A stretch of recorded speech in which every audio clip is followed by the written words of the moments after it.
Professor ইউনূসের প্রতি আমার অসীম শ্রদ্ধা, কিন্তু তার চট্টগ্রাম প্রীতি এটা একেবারে অসহনীয়। কি কারণে তার এই চট্টগ্রাম প্রীতি আল্লাহ মালুম।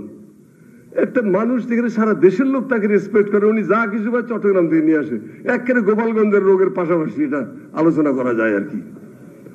তো সেই জন্য আমি বলি যে এইরকম একটা পরিস্থিতিতে এই গভর্নমেন্ট যত তাড়াতাড়ি দূর হবে তত গালিগালাজ কম শুনবে, কারণ সময় পার হয়ে গেছে। আসলে আমরা টায়ার্ড হয়ে গেছি এই গভর্নমেন্টকে নিয়ে। আমার রেজওয়ান হাসানের ভাষণ ভালোই লাগে, উনি যখন স্ক্রিনে ওনার চেহারাটা ভাসে, স্ক্রিনটা সফট হয়ে যায়, বেশ আরাম লাগে দেখতে।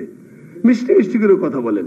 এই মিষ্টি মিষ্টি বাণী দিয়ে রাষ্ট্র চলে না। রাষ্ট্রের জন্য দরকার দক্ষতা, রাষ্ট্রের জন্য দরকার কোমলতার পাশে কঠোরতা। আবু বকর এবং ওমর দুইটা পাশাপাশি গুণ লাগে, নইলে রাষ্ট্র চলে না।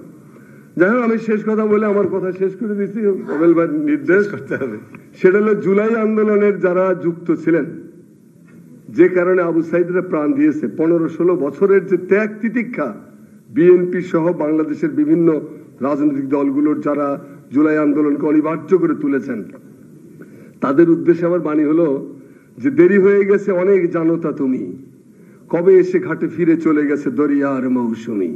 অতএব রবীন্দ্রনাথের ভাষায় শপথ নেন। রবীন্দ্রনাথকে আমি অনুসরণ করার কথা বলছি, কবিতার লাইন দুটো বলছি। লাইন দুটো কি?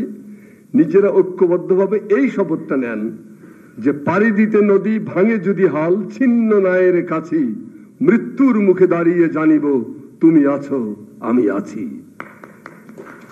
এইটা যদি করতে না পারেন বাংলাদেশ থাকবে না। আমি খুবই হতাশ, ইন্টারিম গভর্নমেন্টের চরিত্র এবং কাজকর্ম দিকে খুবই হতাশ, বিরক্ত।